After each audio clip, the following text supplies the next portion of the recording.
오늘 말씀 같이 보겠습니다. 말씀 지난주 이제 저에게 이제 도착한 카드가 히브리서 12장 2절 말씀이었어요. 그냥 말씀을 그냥 이쁘게 잘 적어 주셨어요. 그래서 제가 이제 히브리서 12장 2절이 엄청 궁금하셨나 봐요. 믿음의 주요 또 온전케 하시는 이인 예수를 바라보자. 그는 그 앞에 있는 기쁨을 위하여 십자가를 참으사 부끄러움을 개의치 아니하시더니 하나님 보좌 우편에 앉으셨느니라.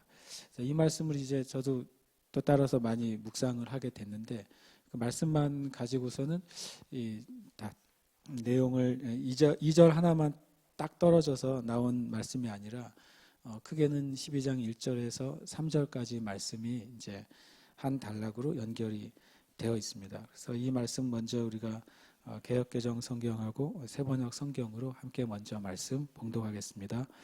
이러므로 우리에게 구름같이 둘러싼 허다한 증인들이 있으니 모든 무거운 것과 얽매이기 쉬운 죄를 벗어버리고 인내로써 우리 앞에 당한 경주를 하며 믿음의 주요 또 온전하게 하시는 이인 예수를 바라보자. 그는 그 앞에 있는 기쁨을 위하여 십자가를 참으사 부끄러움을 개의치 아니하시더니 하나님 보좌 우편에 앉으셨느니라.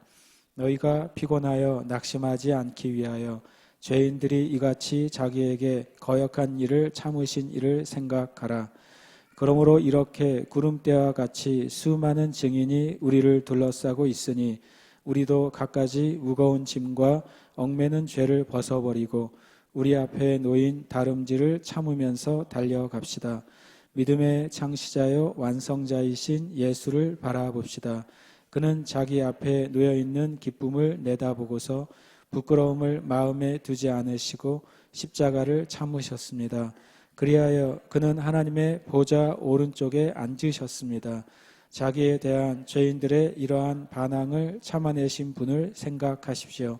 그리하면 여러분은 낙심하여 지치는 일이 없을 것입니다. 아멘. 할렐루야. 아멘. 오늘 주님께서 저와 여러분에게 주시는 말씀이 또 살아있는 말씀이 되고 또 생명과 진리의 말씀이 되기를 축복합니다. 아멘.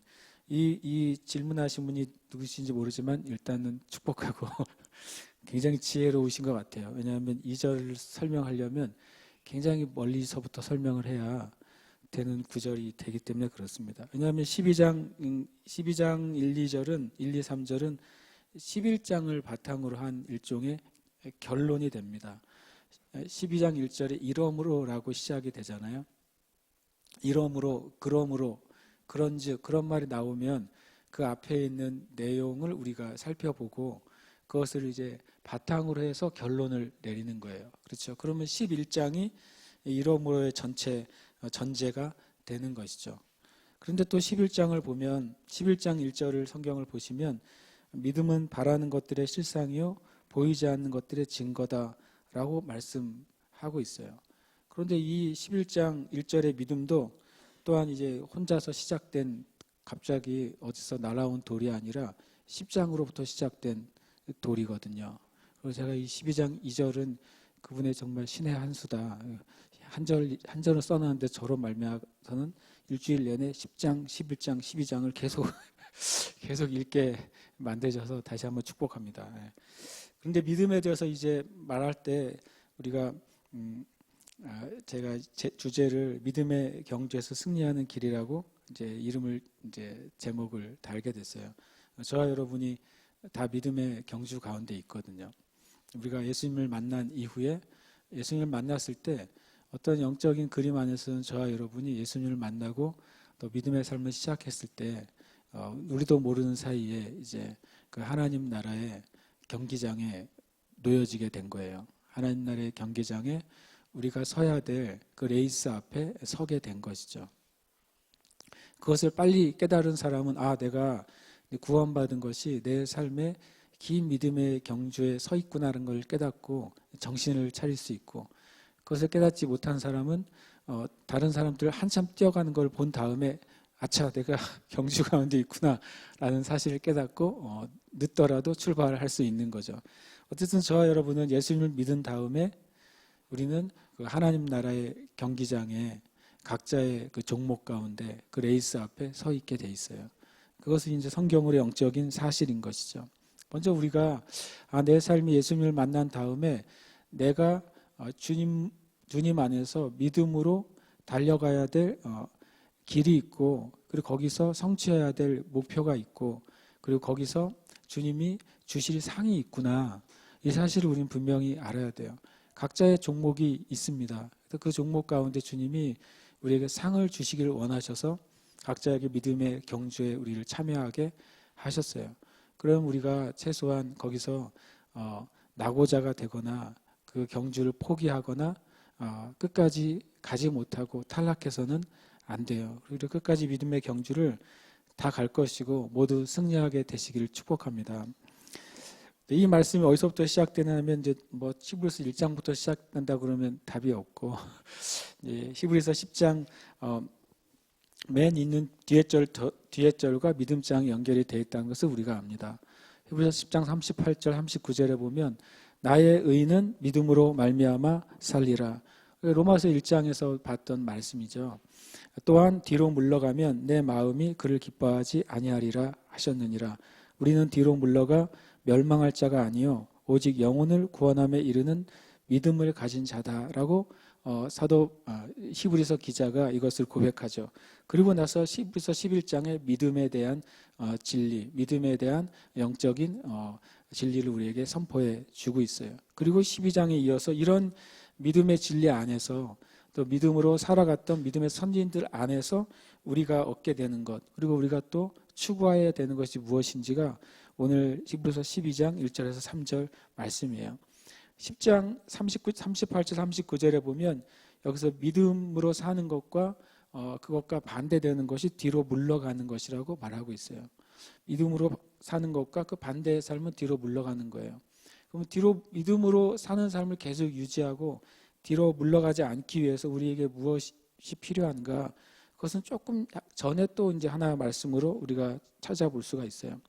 히브리서 10장 35절 36절에 보면 그러므로 너희는 담대함을 버리지 말라. 이것이 큰 상을 얻게 하느니라. 너희에게 인내가 필요함은 너희가 하나님의 뜻을 행한 후에 약속하신 것을 받기 위함이라. 실은 믿음이라는 것의 내용은 뭐냐면 하나님의 말씀을 지키고 또 선포하는 것에 대한 담대함이에요. 그리고 믿음의 내용이 뭐냐면 우리에게 주어진 하나님의 말씀을 인내로 지켜내는 것이 믿음의 내용이에요. 믿음이라는 그 상품의 그 포장지를 열고 알맹이를 꺼내 본다면 거기에 두 가지가 있다는 거예요. 말씀에 대한 담대함, 또 말씀에 대한 인내. 이 두 가지를 가지고 있을 때 우리가 믿음을 지키는 삶을 살게 돼요. 이 두 가지를 잃어버리면 우리가 믿음에서 뒤로 물러가기 시작하는 거예요.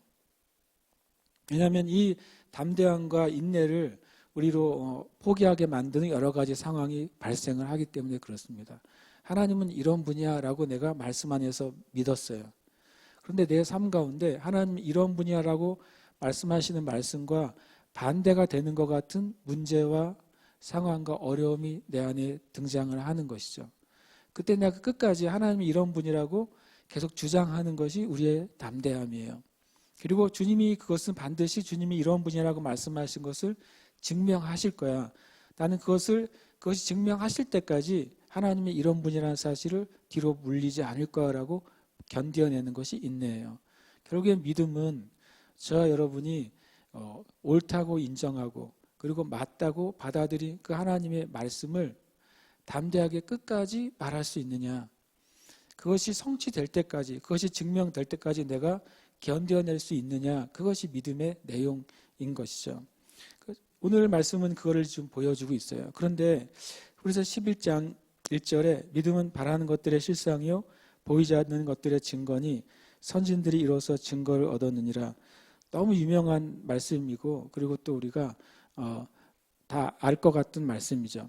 그런데 제가 한 가지 우리가 믿음 양육 할 때 이 첫 말씀을 나누기 때문에 그거 대부분 이제 말씀을 배우셨을 가능성이 있는데 그 중에 하나 좀 더해서 나누고 싶은 것은 증거에 대한 거예요. 1절의 증거는 엘렌코스라는 헬라어를 사용해요. 근데 그 증거는 증거와 확신이에요. 그러니까 믿음이라고 하는 것은 보이지 않는 것을 내가 실제로 가지고 있다고 내가 확신하는 것이죠. 그리고 또 믿음은 내가 바라는 것들의 실제라고 내가 가지고 있는 거예요. 마치 내가 이제 신발을 사러 간다고 했을 때 신발은 내일 사러 가지만 오늘 지금 내가 신발이 있는 것처럼 기뻐하고 즐거워할 수 있는 거예요. 그리고 우리가 만약에 집을 계약을 했을 때 계약서를 우리가 받았어요. 난 아직 그 집에 들어가 살고 있지 않지만 내가 가지고 있는 계약서가 그 집의 소유주가 나라는 사실을 뭐하고 있어요? 증거해주고 있어요. 그것이 믿음이라고 하는 거예요. 우리는 하나님의 말씀 안에서 아직 내가 보지 못한 것, 내가 가지지 못한 것을 내가 이미 가졌으며 그리고 그것이 나의 것이라고 말하는 것을 주장하는 것이 믿음이라고 말하는 것이죠. 우린 천국을 나중에 갈 거예요. 그러나 예수님께서 말씀하신 믿음 안에서 우리는 이미 천국이 우리의 것이며 이것은 우리에게 주어진 것이라고 믿고 있는 것이죠. 그것이 믿음은 실제로 그것을 만들어내고 생산해내고 열매 맺게 하는 놀라운 은혜의 약속입니다. 그런데 1절에 말하는 것은 이제 그런 증거를 얘기합니다. 그런데 헷갈리는 것이 2절이에요. 가끔 2절의 증거는 다른 단어를 사용하고 있다는 거죠. 그것은 말레티오라는 헬라어를 사용하고 있습니다. 말레티오의 뜻은 증인이 되다, 증명되다 이거예요. 1절과 2절을 우리가 좀 이해해야 히브리서 11장을 바로 이해할 수 있다고 할 수 있어요. 믿음이란 것은 우리가 바라는 것, 또 보이지 않는 것, 그러나 말씀 안에서 약속하신 것을 가지고 있다고 내가 여기고 가지고 있다는 전제하에서 고백하고 행동하는 거예요. 그런데 그게 가능한가? 그리고 그것이 실제로 역사하는가? 라고 우리가 의문을 가질 수 있는 것이죠. 그래서 히브리서 11장 2절에 선진들이 믿음의 선진들이죠. 이 1절의 믿음을 가지고 있던 선진들이 이로써 믿음으로써 증명이 됐다는 거예요. 그들이 가지고 있었던 그 믿음과 확신이 실제로 일어나는 것의 증인이 됐다. 그래서 2절이 선진들이 믿음을 통해서 그들이 믿음이 실제로 역사한다는 것의 증인이 됐고 그들을 통해 하나님이 말씀하신 것이 사실이라는 것이 증명되었다. 이것이 히브리서 11장 1절, 2절의 뜻이에요. 이 1절과 2절의 이제 베이스 위에 이제 히브리서 11장에 수많은 믿음의 인물들이 등장하는 것이죠. 그들은 다 각자 하나님께 믿음과 그 증거를 받아요. 그 믿음과 증거 안에서 그들이 순종하고 살아갔는데 그 인생의 결과가 그게 사실이구나. 그들이 주님께 받았던 그 말씀이 정말 사실이었다. 주님이 약속하신 것이 정말로 이루어졌네 라고 하는 수많은 증인과 증명이 됐다는 거예요. 그러니까 그것을 볼 때 우리는 히브리서 12장 1, 2, 3절을 우리는 말할 수 있게 되는 것이죠. 그런데 그 중간에 하나의 수수께끼 같은 말씀이 등장을 해요. 히브리서 11장에 의외로 우리가 주목해야 될 두 개의 문장이 있습니다. 그것이 히브리서 11장 13절이에요. 이 사람들이 누굽니까? 히브리서 11장 2절 헷갈리면 안 되겠어요. 11장 2절의 선진들이죠. 그들은 믿어서 그 믿음이 역사한다는 것을 증명해낸 사람들이에요. 그리고 하나님의 약속은 실제로 역사한 것을 보여준 증인들이에요. 그런데 그 증인들에게 문제가 하나 있어요. 뭐냐면 그 사람들은 다 믿음을 따라 죽었어요. 믿음을 따라 인생을 살고 믿음 안에서 죽었다는 거죠. 그런데 그들이 뭘 받지 못했다고요? 약속을 받지 못했다. 이게 무슨 뜻일까요?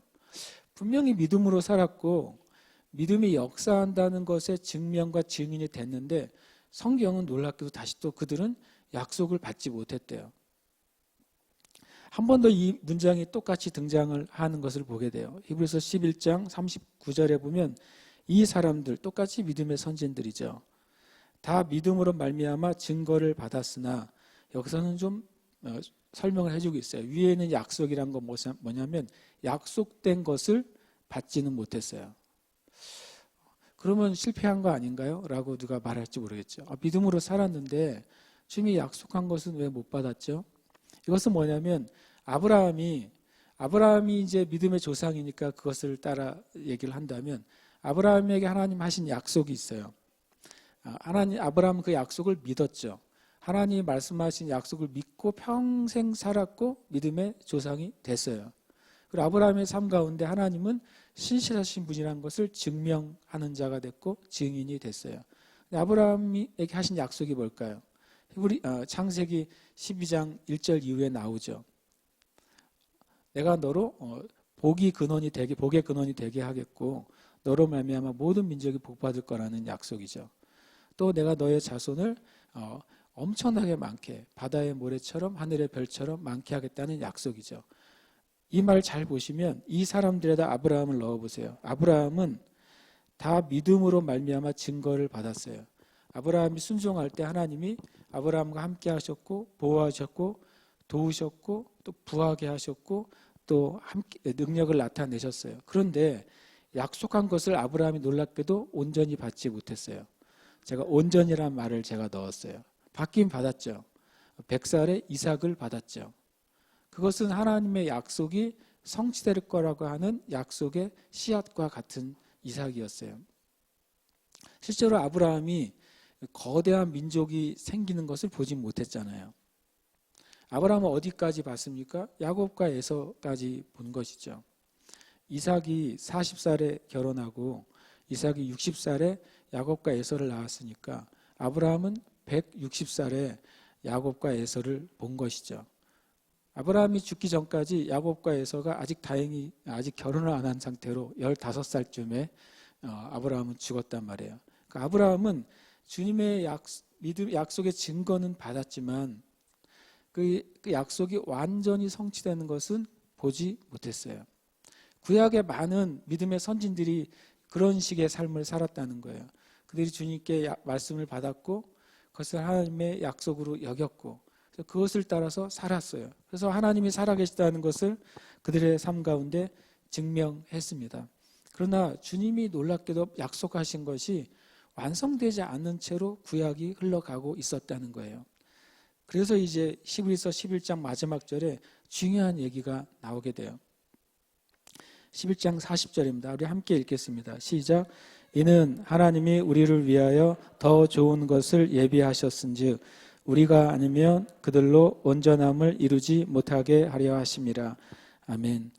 더 좋은 것이란 말에 NIV는 굉장히 마음에 드는 표현을 사용했습니다. 뭐라고 그러냐면요.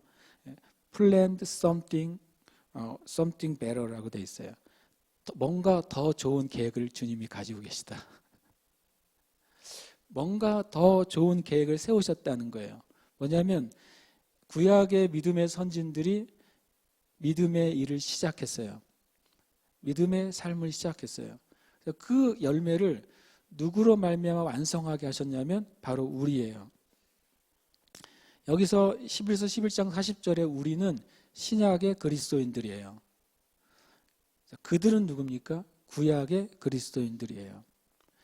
구약의 그리스도인들 안에 주님이 말씀을 주셨고 그 말씀을 그들이 믿었고 믿음을 따라 살아서 우리가 예를 들을 수 있는, 우리가 보고 쫓아갈 수 있는 첫 걸음을 걷게 하셨어요. 주님이 다시 오시는 그 재림 때까지 이제는 주님이 약속하신 것이 완전히 100% 성취가 될 것인데 신약의 그리스도인들로 하여금 그것을 성취하게 만드셨어요. 신약의 그리스도인들에게는 구약의 그리스도인들에게 없는 한 가지가 더 주어졌기 때문에 그래요. 그것이 바로 성령님이에요. 신약의 그리스도인들에게는 예수 그리스도의 보혈의 은혜와 성령님의 임재가 더해졌어요. 그래서 하나님의 약속이 온전히 완성되도록 하나님이 계획을 하셨다는 것이죠. 그래서 구약의 선진들이 신약의 믿음의 사람들 없이는 주님의 완성을 볼 수 없게 됐고 신약의 믿음의 사람들은 구약에서 갔던 그 발자취를 따르지 않고서는 주님의 계획의 완성을 볼 수 없게 만드셨어요. 그래서 우리가 하나님 안에서 연합되고 우리가 나중에 주님 앞에 갔을 때 서로가 서로를 칭찬하고 서로가 서로를 축복하고 서로가 서로에게 감사할 수 있게 하신 것이죠. 그 말씀 안에서 오늘 이제 히브리서 12장 1, 2, 3절이 우리에게 주어졌습니다. 이제 우리는 온전함을 바라보는 세대가 된 거예요. 저 여러분은 주님이 시작하신 것, 창세기에서 시작하신 그 주님의 약속들이 온전하게 성취되는 것을 기대하는 세대 가운데 우리가 있게 된 것이죠. 믿음은 정말 엄청난 그 모험이에요.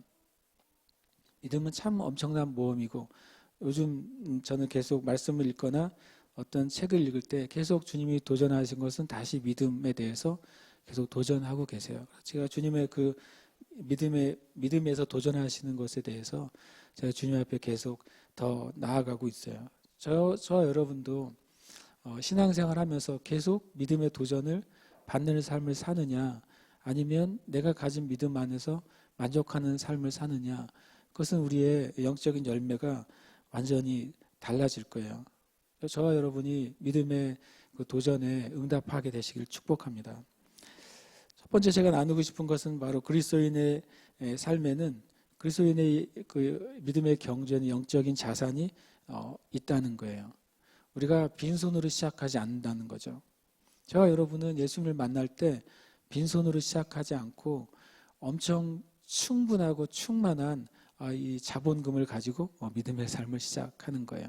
근데 그것이 무제한이에요. 놀랍게도. 첫 번째 영적 자산은 구름같이 둘러싼 믿음의 증인들이라고 12장 1절에 말씀하고 있어요. 구름처럼 둘러싸고 있는 것이죠. 구름처럼 둘러싸고 있다. 성경에 보면 하나님께서 하나님의 백성들을 구름으로 호위하셨다 그래요. 이스라엘 백성이 광야 가운데 있을 때 그들이 낮에 그 햇볕의 뜨거움으로부터, 밤에 오는 추위로부터 주님께서 그들을 둘러싸고 보호하셨어요. 그것이 하나님이 함께 계신다는 임재의 영광의 구름이었어요. 놀랍게도 신약에는 그 구름이, 구름 안에 함께 있는 이들이 있다고 말하고 있는 것이죠. 하나님의 임재, 하나님의 역사와 함께 하나님의 임재와 역사가 정말 사실이다 라고 하는 것을 증명해 주는 믿음의 선진들이 가득하다는 거예요. 저와 여러분이 어떤 믿음의 삶을 지금 살고 계시든 그것은 여러분이 처음 간 길이 아니에요. 우리는 나중에 히브리서 11장에 나와 있는 그 믿음의 선진들에게 진짜 감사해야 되는데요. 그분들은 그 길을 처음 간 분들이에요. 그런 종류의 믿음의 삶을 처음 살아갔던 사람들의 기록이 히브리서 11장이에요. 근데 저와 여러분은 처음 가는 길이 아닙니다. 왜냐하면 증인들이 있어요. 그리고 우리보다 앞서 걸어간 믿음의 발자국이 있어요. 우리가 지혜롭다고 한다면 여러분이 지금 맞닥뜨리고 있는 믿음의 많은 도전들을 걸어갔던 그 인물들을 성경에서 찾아봐야 될 거예요. 내가 겪고 있는, 내가 지금 통과하고 있는 그 믿음의 삶을 살았던 믿음의 선진들이 누가 있을까? 마치 믿음의 백과사전처럼 이 믿음의 선진들은 쫙 모든 우리가 가는 믿음의 삶에 다 모델들이 있단 말이에요. 그 모델을 찾으시길 축복해요. 그래서 그들이 어떻게 하나님의 약속을 믿었는지, 그들이 어떻게 그 약속에 대해서 끝까지 인내했고 담대하게 믿음을 따라서 살아갔는지, 그것을 보고 여러분의 삶 가운데 그것을 그대로 쫓아가시면 되는 거예요. 그래서 엄청난 그 영적 자산인 것이죠. 그리고 두 번째 자산은, 이것은 정말 영원한 자산인데, 믿음의 주와 완성자이신 예수 그리스도이십니다. 히브리서 12장 2절을 새번역 성경이 참 잘 번역해 줬어요. 뭐라고 번역했냐면 믿음의 창시자요 완성자이신 예수를 바라봅시다 그랬어요. 예수님은 믿음의 창시자예요. 믿음의 조상인 아브라함이 믿음을 시작한 것이 아니라, 믿음이란 것을 하나님의 말씀이 성취되게 하는 것이 믿음인데, 그것을 처음 창조해낸 분이 예수님이에요. 왜냐하면 예수님은 하나님의 말씀이셔서 태초에 하나님의 뜻을 말씀하실 때 예수님께서 그것을 성취하셨거든요. 그래서 믿음이란 것을 처음 만들어낸 분, 믿음의 창조주는 예수님이에요. 그리고 그분이 또한 그것을 완성하시는 분이 예수님이에요. 조금 전에 제가 히브리서 11장 얘기할 때 구약의 그리스도인들은 믿음의 삶을 시작했죠. 그때 주님이 함께 계셨어요. 예수 그리스도께서. 그리고 신약의 성도들이 그 나머지를 완성하도록 부름받았다고 그랬죠. 바로 완성자이신 예수님이 함께 하시는 거예요. 예수님은 구약에 있는 모든 믿음의 선진들, 그리고 신약의 저와 여러분, 주님이 오시기까지 계속 일어날 모든 믿는 자들에게 온전한 모델이 되시는 거예요. 그리고 주님을 의지할 때 우리는 우리에게 있는 믿음이 결코 사라지지 않고 그 믿음이 끝까지 역사하도록 우리는 할 수 있는 것이죠. 그래서 두 자산을 가지고 있어요. 그런데 또 우리 믿음의 삶 가운데 장애물들도 존재한다고 오늘 말씀에는 얘기하고 있어요. 실은 히브리서 12장 1, 2, 3절, 그러니까 이 성경에다 이렇게만 돼 있었으면 좋겠어요. 너무 똑 떨어지는 말씀이어가지고 뭐 달리 설명할 길이 없는, 오히려 달리 설명하는 게 어려운 말씀이에요. 너무 똑 떨어져서 모든 말씀이 이러면 얼마나 좋을까 제가 그 생각을 해봤는데요. 그래서 인해 믿음의 장애물이 있어요. 첫 번째는 무거운 거예요. 무거운 것. 무거운 것을 달고서 달리면 뭐가 문제가 생기죠? 속도에 문제가 생기는 거죠. 우리가 믿음의 삶을 사는데 여러분이 내가 믿음이 예전보다 성장하지 않았다고 여러분 혹시 느끼십니까? 그건 여러분만이 알 거예요. 내 믿음이 성장하지 않았다고 느낀다면 그분은 무거운 것을 달고 있는 거예요. 정상적인 말씀, 정상적인 믿음, 그리고 정상적인 진리는 우리 안에서 역사하는 능력이라고 성경은 말씀하고 있어요. 그 말씀이 잘못된 적은 한 번도 없어요. 그런데 나의 믿음이 왜 성장하지 못했는가? 나의 재정에 대한 믿음이 왜 성장하지 못했는가? 나의 건강에 대한 믿음이 왜 성장하지 못했는가? 내 인생의 부르심에 대한 믿음이 왜 성장하지 못했는가? 나에게 맡겨주신 그 사명과 일에 대해서 내가 왜 성장하지 못했는가? 성경은 되게 명확하게 말하는데요. 우리에게 무엇인가 무거운 것을 달고 있는 거예요. 그 무거운 것을 여러분과 제가 떼어버리기 전에는 절대로 믿음이 성장하지 않습니다. 그렇게 할 수가 없어요. 혹 너무너무 강력해가지고 무거운 걸 달고 뛸 수 있다라고 생각하실지 모르겠지만 얼마 못 갈 거예요. 우리가 주님 앞에 물어봐야 돼요. 한 주간 동안 여러분 주님께 물어보세요. 무거운 것은 뭐냐면 불필요한 것들을 말하는 거예요. 다른 말로 하면 내가 주님을 위해 살아가는데 필수적이지 않은 것들을 가지고 있는 걸 말하는 거예요. 말도 안 되는 비유지만 산에 올라가는데 산에 올라가서 오늘 내가 밤에 하루 1박을 할 거야 생각하고 매트리스를 지고 가는 사람이 있다고 생각해 보세요. 불필요하잖아요. 필수적이지 않잖아요. 무거운 것이죠. 나는 그 매트리스를 지고 올라가면 산 위에서 엄청 편하게 잘 수 있을 거야 라고 끝까지 주장하는 거죠. 절대 그분은 산 위에서 자지는 못할 거예요. 중간 어디쯤에서 자야 될 겁니다. 우리가 믿음의 삶을 살아가는데 정말 말도 안 되는 것들을 가지고 살 때가 있어요. 여러분 주님 앞에 나에게 맡겨진 믿음의 삶에서 불필요하게 내 삶을 에너지를 소비하는 것들이에요. 이건요. 우리의 영적인 에너지를 소비하는 것들, 나의 시간적인 에너지를 소비하는 것들, 내 관계의 에너지를 소비하는 것들, 내 재정의 에너지를 소비하는 그 요소들, 그것을 반드시 우리는 제거해야 돼요. 지난주 금요일 날 말씀 기도회 때 히브리서 4장 12절 13절 말씀을 가지고 나눴어요. 그때 말씀이 임하면 혼에서 영을 분리해내고 관절과 골수를 찔러 쪼갠다고 말했어요. 찔러 쪼갰을 때 그것은 이제 제사장의 검이 될 수 있다고 말씀을 드렸는데 그 제사장이 하나님께 드려지는 그 희생 제물을 쪼갤 때 세 가지로 나누게 돼요. 하나는 버려야 될 것을 구별해냅니다. 성경엔 똥이라고 되어 있죠. 똥과 같은 것들, 불필요한 부산물들은 제거해서 버리게 되죠. 그 다음에는 하나님께 드릴 것을 따로 구별하게 됩니다. 그것은 하나님 앞에 번제로 태워서 온전히 드릴 부분이에요. 성경에 그걸 기름이라고 되어 있어요. 가장 주님께 좋은 것을 올려드리죠. 세 번째 부분은 제사장과 레위 지파의 몫이에요. 그러면 이것을 말씀이 우리에게 임하시면 내 삶 가운데 나의 시간의 영역 가운데 내가 버려야 될 시간이 있어요.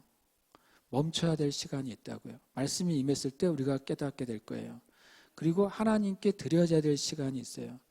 여러분과 저의 삶 가운데 하나님께 드려져야 될 시간을 내가 쓰기 시작하면 그것은 내 삶에 더 좋은 에너지가 아니라 오히려 내 삶을 갉아먹게 될 거예요. 그리고 내 하나님께서 우리 제사장과 레위지파의 몫이 있어요. 이 신약 시대의 제사장과 레위지파가 누굽니까? 저와 여러분이죠. 너희는 택하신 족속이요 왕 같은 제사장들이요 거룩한 나라니. 신약의 그리스도인들이 주님 나라의 거룩한 로얄 패밀리가 됐다고 성경은 말씀하고 있거든요. 그러니까 여러분의 시간 가운데 버려야 될 것, 끊어내야 될 것, 그리고 주님께 드려야 될 것, 그리고 여러분의 삶을 위해서 써야 될 시간이 있어요. 여러분의 재정 가운데 여러분이 그 지출을 멈춰야 될 지출이 있어요. 그리고 주님께 드려야 될 분량이 있고, 그 다음에 여러분의 삶과 부르심을 위해서 저금하거나 써야 될 재정이 있는 거예요. 그걸 구별하지 못하면 진리가 우리 안에 역사하지 않는 거예요. 이 무거운 것들은 그 말씀이 임했을 때 버려야 될 부분과 관계가 있어요. 여러분 삶 가운데 모든 삶의 영역 가운데 주님 앞에서 이제 오늘 물으시길 축복해요. 주님, 내가 주님을 향해 살길 원하는데 나의 믿음의 삶이 속도를 나지 못하게 하는 것, 내 믿음이 자라지 못하게 하는 것, 내 삶에 믿음의 역사가 일어나지 못하게 하는 무거운 것들이 무엇입니까? 주님께 묻기 시작하면 주님은 저는 말씀하시는 분이라고 믿어요. 주님은 반드시 말씀하실 것이고 우리는 그것을 떼어내야 돼요. 두 번째 믿음으로 사는 삶의 장애물은 얽매이기 쉬운 죄예요. 우리말로 얽매이기 쉬운 죄라고 되어 있는데 세번역 성경은 참 잘 해줬어요. 감사하게도. 세번역 성경에 이렇게 되어 있습니다. 다른 고대 사본들에는 쉽게 빗나가게 하는 죄라고 말하고 있었어요. 빗나가게 하는 죄. 아까 무거운 것은 경주를 할 때 뭐를 방해한다고요? 속도를 방해하죠. 그러면 이 얽매이기 쉬운 죄는 무엇을 문제를 만들어내는 거예요? 방향이요. 잘못된 길로 가게 만드는 거예요. 이것은 우리의 삶에서 진리가 아닌 것입니다. 진리가 아닌 것, 주님의 뜻이 아닌 것, 말씀의 기준이 아닌 것을 내가 선택하고 그 방식으로 인생을 살면 우리는 결코 그 경주의 목적지에 도달할 수 없어요. 심지어는 최선을 다해도 안 돼요. 2배로 빨리 달려도 안 돼요. 왜냐하면 다른 길로 가고 있기 때문에 그렇습니다. 우리의 삶 가운데 여러분과 저의 삶 가운데 진리가 아닌 기준으로 행동하고 결정하는 부분, 이것은 우리를 얽매이게 하는 것, 실은 길을 쉽게 벗어나게 하는 죄예요. 그 죄라는 단어 자체가 하마르티아라는 헬라어인데 그것이 관역을 빗나가다라는 뜻이에요. 우리가 우리의 삶에 죄와 타협하기 시작할 때 우리는 하나님이 우리의 삶에 주신 관역을 조금씩 벗어나게 돼요. 관역에서 1도 벗어날 때는 조금 큰 차이가 나지 않겠죠. 그러나 시간이 흐를수록 그 1도는 엄청나게 넓은 차이를 만들어내고 결국 우리로 진짜 하나님이 우리에게 주시기를 원하시는 인생의 선하고 아름답고 온전한 목표에 다다르지 못하게 만들 거예요. 여러분, 우리가 이 작은 죄를 정말 작게 여겨서는 안 되고 작은 죄를 심각하게 여길 때 우리는 이 얽매이는 죄로부터 벗어나서 경주의 그 목표를 가게 될 것입니다.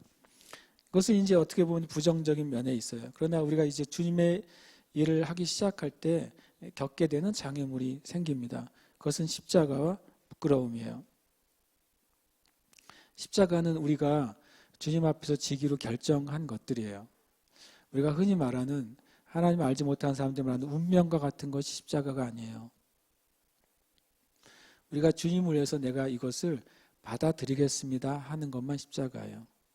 자동으로 생긴 것 자체가 십자가가 아니라 나에게 주어진 것인데 주님, 내가 주님의 이름으로 이것을 내가 받아들입니다 라고 할 때 십자가가 되는 거예요. 예수님에게는 진짜 십자가의 고난과 죽으심이 예정이 돼 있었어요. 주님이 뭐라고 말씀하시냐면 할 수 있거든. 육신의 관점이죠. 그리고 우리에게 보여주는 거예요. 우리도 그런 상황 가운데 있을 수 있다는 것을 보여주셨어요. 이 잔을 내게서 옮겨달라고 말했어요. 근데 주님이 이것을 십자가로 삼으세요. 십자가가 된 것은 주님의 기도 때문이에요. 주님이 내 뜻대로 마시고 육신을 가진 육신의 기대와 육신의 가치와 육신의 목적이 아니라 육신의 요구가 아니라 아버지의 뜻대로 되기를 원합니다라고 할 때 주님께 주어진 그 십자가가 진짜 십자가가 된 거예요. 여러분 환경과 상황 가운데 또 우리 인생 가운데 내가 원치 않지만 내 앞에 가로막는 일들이 있어요. 내가 원치 않지만 내 삶에 있어서 마치 짐이 되는 것 같이 주어지는 상황들이 있어요. 그 가로막은 일, 짐 자체가 십자가가 아니에요. 여러분이 그것을 주님 안에서 내가 이것을 주님 안에서 품겠습니다. 주님 안에서 이것을 진리 안에서 풀어내겠습니다. 이것을 내가 주님께 온전히 드리겠습니다라고 결정할 때 그게 비로소 십자가가 되기 시작합니다. 그것은 전 믿음에 있어서 큰 장애물이죠. 그러나 그것을 내가 받아들일 때 그것은 놀라운 영광과 하나님의 열매를 우리가 보게 돼요. 부끄러움도 마찬가지입니다. 온 세상이 다 왼쪽 길을 향해 갈 때 누군가가 이것은 주님의 뜻이 아니기 때문에 나는 오른쪽 길을 선택하겠습니다라고 결정할 때 우리는 그 왼쪽 길을 선택하는 이들로 말미암아 수치와 부끄러움을 견뎌내고 당해야 될 거예요. 이 땅의 교회는 근본적으로 핍박을 받게 돼 있어요. 교회가 핍박을 받는다고 하나님 앞에 왜 우리를 핍박을 하십니까? 라고 말하면 안 돼요. 왜냐하면 예수님이 그러셨어요. 세상이 내가 사랑한 이들을 미워할 것입니다. 왜냐하면 그들은 근본적으로 세상에 속해 있지 않기 때문에. 만약에 예수님 믿는 사람들이 세상에 속해 있다면 오히려 세상이 그리스도인들을 사랑할 것이라고 주님이 그러셨어요. 그러나 그들은 아버지와 나를 알지 못하고 그리고 그들이 세상에 속한 자가 아니기 때문에 세상이 그들을 미워할 것이다. 그래서 하나님께 예수님이 이런 기도를 합니다. 아버지와 내가 하나인 것처럼 그들도 우리와 하나가 되게 해달라고. 그래야 근원적으로 이 땅의 교회와 믿는 자들의 삶이 세상으로부터 이 박해와 핍박을 받는 것이 본질적이기 때문에 우리가 아버지와 하나 될 때만 하나님의 아버지 안에서 보호받으며 또 인도함을 받으며 그 결과를 볼 수 있기 때문에 그렇게 주님께서 요한복음 15장 16장에 그렇게 기도하신 것이죠. 우리에게 분명히 믿음에 있어서는 장애물이 맞습니다. 왜냐하면 우리가 이것을 견뎌내야 되고 이것을 통과해야 되고 맞서서 이겨야 되기 때문에 그렇습니다. 우리 교형과 자매인들이 많은 이 십자가와 이 부끄러움의 싸움에서 승리하고 계신 줄 믿습니다. 여러분이 믿음 안에서 담대함을 잃어버리지 마십시오. 그리고 인내를 잃어버리지 마십시오. 반드시 주님이 여러분의 그 십자가 그 부끄러움을 바꾸셔서 영광과 주님의 보상으로 나타내실 거예요. 그 다음에 이 네 번째 영역은 좀 다른 영역이에요. 위에 세 것은 우리가 컨트롤할 수 있는 거예요. 그러나 이 죄인들의 거역은 내 밖으로부터 나에게 오는 도전인 것이죠. 이 죄인들의 거역은 예수님도 겪으셨다고 성경은 말씀하고 있어요. 히브리서 12장 3절에 보면 죄인들이 이같이 자기에게 거역한 것이 있다고 말씀하셨어요. 구약의 백성들도 하나님의 백성들이었지만 그들이 하나님을 끊임없이 거역했죠. 마찬가지로 이 땅에 예수님께서 이 땅에 사역하실 때에도 주님의 땅, 주님이 주인이신 이 땅에 오셨음에도 불구하고 그들이 어둠을 더 사랑하고 죄를 더 사랑했기 때문에 예수님을 거절했다고 성경은 말하고 있어요.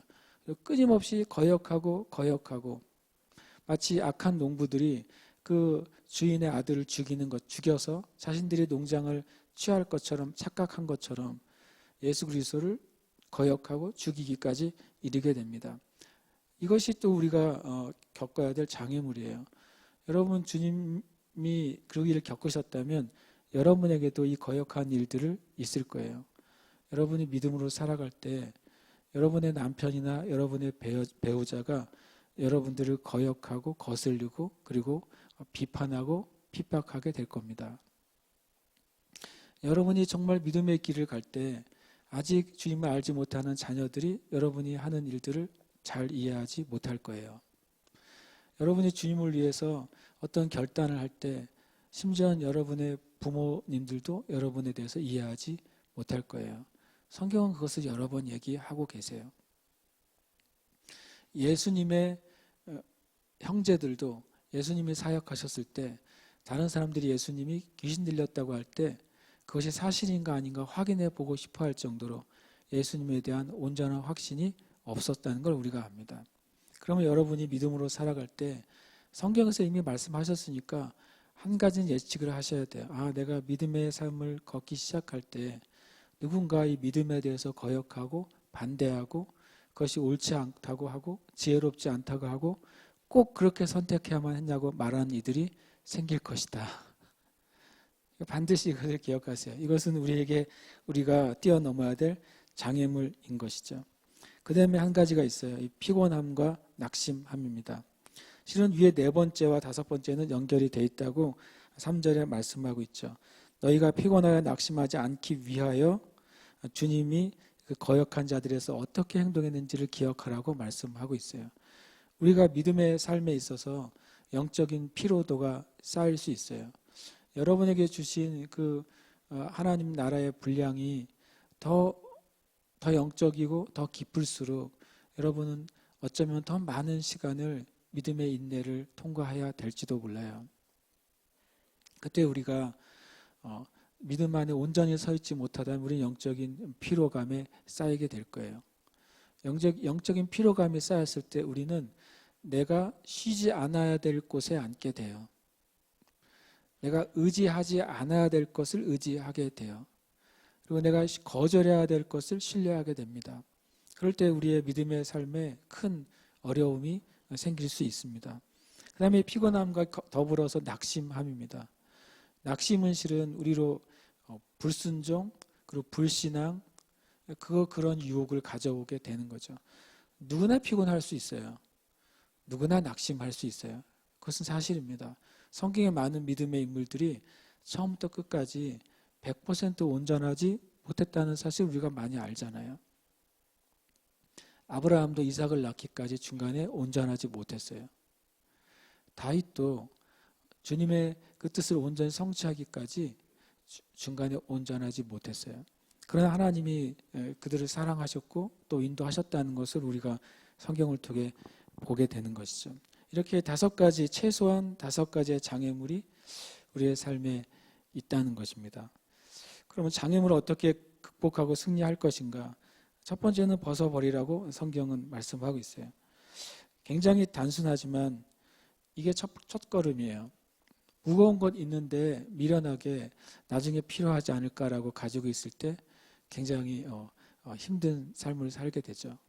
제가 코로나 이전에 아주 좀 갑자기 오래된 얘기 같이 돼버렸는데 성지순례를 우리 제주지방 목사님들하고 같이 갔었단 말이죠. 근데 어느 목사님은 성지순례를 오셨는데 이민을 가는 것 같이 짐을 가지고 오셨어요. 이민 수준의 가방을 몇 개를 가지고 오셔서 물어봤더니 다 필요한 거라고 저한테 그러셨어요. 나한테 목사님이 저는 이제 짐이 너무 간단하니까 저는 그냥 달랑 하나 성민도 달랑 하나 캐리어 하나씩만 들고 갔으니까 우리는 되게 없어 보였는지 그분이 저한테 자신 있게 부족한 거 있으면 자기한테 얘기하면 다 주겠다 그러셨어요. 그리고 이제 2주간의 여행이 시작이 됐죠. 끝날 때쯤에 어떻게 됐을까요? 그분이 많은 짐을 여기저기 헌물을 하고 오셨어요. 만나는 사람에게 주고 호텔에 헌물하고 버리고 나중에는 어떤 일이 발생했냐면 교회 성도들과 또 교회와 친지들에게 줄 선물을 샀는데 그걸 들어갈 짐이 또 없어지게 되니까 2중 3중에 정말 고생을 하시는 걸 제가 봤어요. 그러니까 이동할 때마다 이민을 가시는 거죠. 차에서 호텔로, 호텔에서 차로 계속 끊임없이. 제일 쉬운 것은 이제 여행을 이제 몇 번 경험한 분들은 정말 필수적인 게 뭔지를 알게 되잖아요. 그래서 자꾸 줄어들게 되죠. 짐이 오히려 짐이 줄어들고 되게 아주 단순하게 되죠. 행복하고 즐거운 여행을 위해서는 많은 짐이 필요 없다는 사실을 지혜를 가진 사람은 깨닫게 되잖아요. 사실 우리가 내 믿음의 삶에서 한 번 어려움을 겪었을 수가 있어요. 그리고 내 마음 안에 실패감이 들은 경험이 있을 수 있어요. 주님이 그것을 허락하신 이유는 우리를 사랑하심에도 그걸 왜 허락하셨을까 깨달으라고 하는 것이죠. 아, 내가 벗어버려야 될 것을 벗어버리지 않았을 때 내가 그런 어려움을 경험하는구나 라는 사실을 깨닫는 거예요. 지혜로운 사람은 분명히 말하지만 우리의 삶을 전진하지 못하게 하는 요소들을 벗어버려야 돼요. 말씀이 이것은 쓸데없는 일이야 라고 말씀하신 것을 빨리 끊어내야 돼요. 그 사람이 지혜로운 것이고 그 사람은 굉장히 큰 그 버린 것 이상으로 많은 것을 얻게 될 거예요. 두 번째로 인내로 경주하라고 말하고 있어요. 이 말이 계속 반복돼요. 요즘 말씀을 읽을 때 믿음과 인내는 거의 다른 말이지만 같은 의미라는 사실을 깨달았어요. 믿음이 지켜지려면 인내가 없이는 불가능한 거예요. 그리고 또 인내의 능력이 결국엔 믿음의 능력이에요. 전에 읽었던 말씀을 요즘 제가 어느 책을 계속 반복해서 읽고 있는 책이 있어요. 잔지 레이크의 치유라는 책인데 너무 감당할 수 없는 믿음의 도전을 계속 하고 있어요. 아직 감당이 안 돼요. 그래서 사람들이 그 책을 안 사나 봐요. 책이 잘 없는 것 같아요. 그 책이. 잔지 레이크 목사님의 이 치유라는 책을 제가 계속 읽고 또 읽고 또 읽어요. 저희 기도는 그거죠. 주님, 이 분이 주님께 받았던 믿음의 유산을 저도 정말 받고 싶어요 라고 하는 거예요. 근데 그게 인내가 너무 쉬운 일이 아닌 거예요. 잔지 레이크 목사님은 1800년대 후반에서 1900년대 중반까지 주님이 정말 귀하게 사용하셨던 하나님의 종이에요. 믿음의 종이죠. 그리고 또 많은 시간을 남아프리카나 아프리카에서 선교사로 자신의 삶을 헌신하셨던 선교사이기도 합니다. 선교사의 지역에서 이제 있었던 일들 얘기하는데 처음에는 세상에 이런 일도 있었구나 이런 생각이 들고 두 번째로는 믿으면서도 진짜일까 이런 생각이 들어요. 나중에 저도 계속 읽고 있어서 주님이 저의 믿음의 영역을 더 확장시켜 주실 줄 믿어요. 어쨌든 믿음이 역사하기 위해서는 인내가 필요한 것이죠. 저 여러분 삶 가운데 이 인내를 위해서 기도하시길 축복해요. 내 영 안에 견디는 능력을 달라고 기도하세요. 더 사랑하려면요, 더 견뎌야 돼요. 더 그 사람을 참아줘야 돼요. 그렇지 않으면 사랑할 수가 없어요. 그러니까 다른 사람을 섬기려면 인내해야 돼요. 인내하지 않으면 참을 수가 없어요. 주님 우리에게 주신 일을 내가 완수하려면 인내해야 돼요. 그 인내는 수고 더하기 시간이에요. 참 우리의 육신에게는 힘든 일입니다. 그러나 이것은 우리가 반드시 통과해야 될 영역인 것이죠. 세 번째는 예수를 바라보라고 되어 있어요. 이 2절에 보면 믿음의 주요 또 온전케 하시는 이인 예수를 바라보라. 원래 원어의 의미는 뭐라고 되어 있냐면 예수님께 당신의 시선을 고정시키십시오라고 되어 있는 거예요. 딴 걸 보지 말라는 거예요. 그냥 마치 딱 집어놓으란 것을 못 박아놓는 것이죠. 나의 생각과 나의 시선을 그냥 오직 예수님께 딱 핀셋으로 박아놓는 거예요. 그래서 주님이 믿음의 주요 완성자예요. 주님이 어떻게 십자가를 참으셨는지, 어떻게 주님의 인생의 삶을 끝까지 결론까지 끌고 가셨는지, 어떻게 승리하셨는지 오직 예수님만 보라고 하는 거예요. 또 심지어는 이 히브리서 기자는 뭐라고 말하냐면 히브리서 11장에 이렇게 믿음으로 살았던 많은 우리의 조상들이 있죠. 그들이 그래 살은 게 맞죠? 라고 우리에게 물으면 우리가 그렇죠. 그러면 이제는 그분들은 보지 마세요. 라고 말하는 거예요. 이제는 다 여러분들은 예수님만 봐야 됩니다. 왜냐하면 그 모든 믿음의 선진들도 다 예수님을 향해 달려왔고 그 모든 믿음의 결론은 예수님께 있기 때문에 이제 신약의 그리스도인들은 오직 예수님에게만 모든 시선과 생각과 마음을 고정하고 살아야 됩니다라고 말하고 있는 거예요.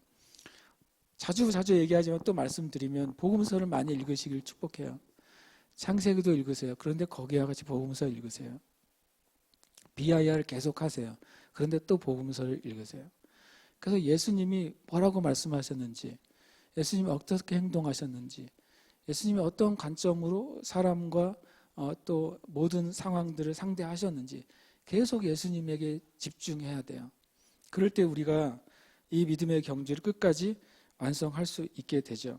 특별히 예수님에 대해서 뭘 바라보라고 했냐면 2절에 보면 그 앞에 있는 기쁨을 위해서 살아가는 거예요. 저 앞에 있는 기쁨.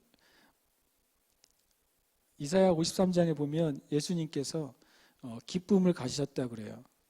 고난받는 종으로, 그리고 우리를 위해 모든 질고와 고통을 대신 지신 종으로, 우리의 죄와 또 아픔을 다 가져가신 종으로서 왜 그렇게 하셨냐면 많은 영혼들이 되살아나는 것을 보셨기 때문에, 주님이 하는 수고가 수많은 영혼들을 살릴 것에 대해서 주님이 보셨기 때문에 그것 때문에 그 길을 끝까지 가셨다고 성경은 말씀하고 있어요.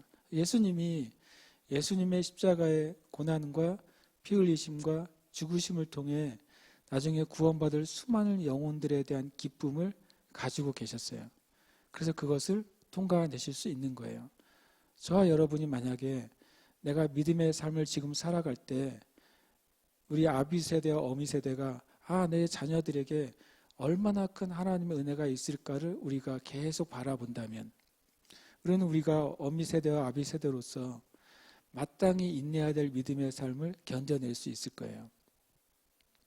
꼭 다음 세대가 아니더라도 여러분과 저의 인생 가운데 하나님이 내가 이 믿음의 삶을 견뎌내고 이 시간들을 진리 안에서 통과낼 때 하나님께서 약속하시고 있는 이 결과들을 내가 보게 된다면 그것 때문에 내가 이 시간들을 통과할 수 있게 될 거예요.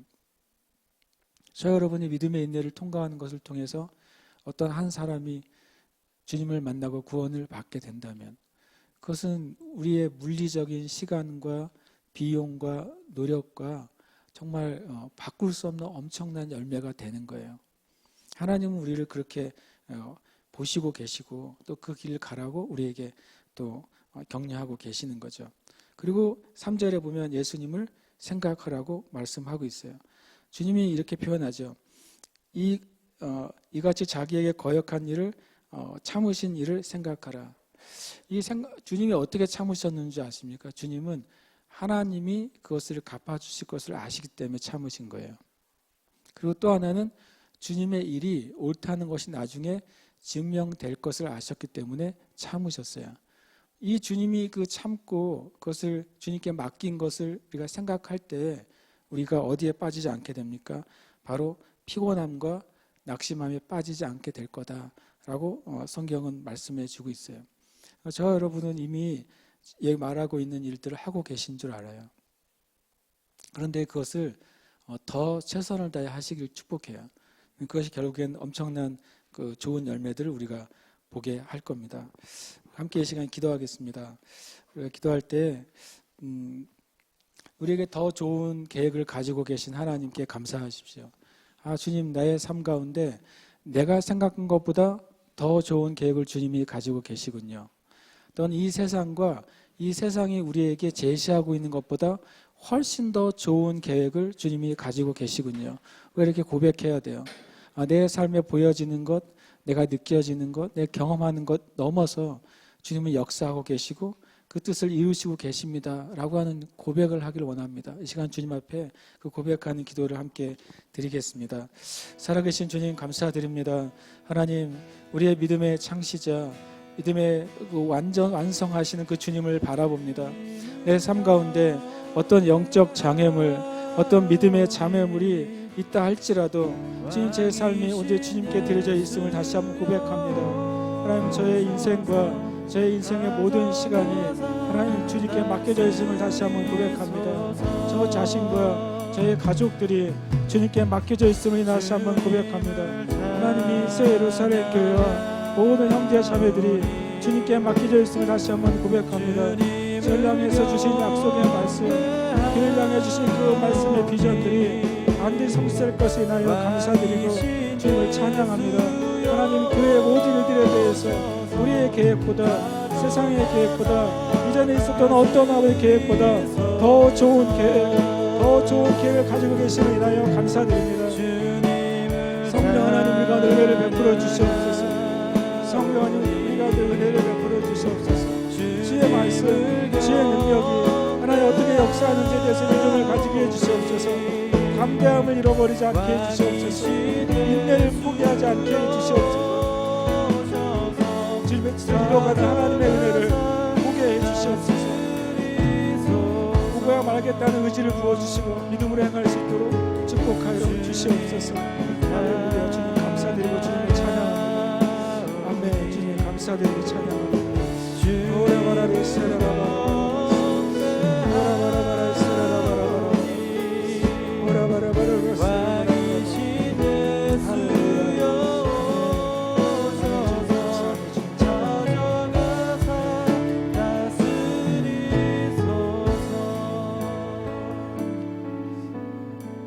살아계셔서 우리 함께 하심을 인해 감사합니다.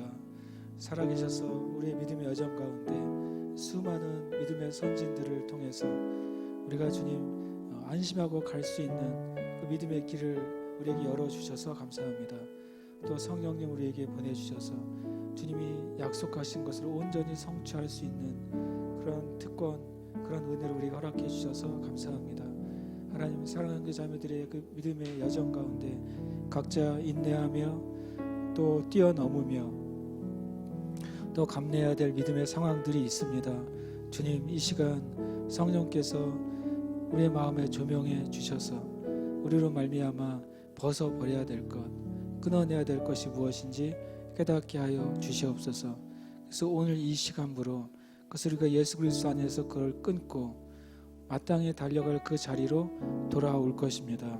그래서 하나님의 역사가 얼마나 크고 놀라운지 증인이 되고 증거가 될 것입니다. 주님께 감사 찬양 올려드립니다. 이 시간 또 우리가 감사함으로 예물을 드립니다. 예물 가운데 주님 축복하시고 주님 교회가 세워지며 하나님 나라가 이 땅 가운데 임하는 일에 사용하여 주시옵소서.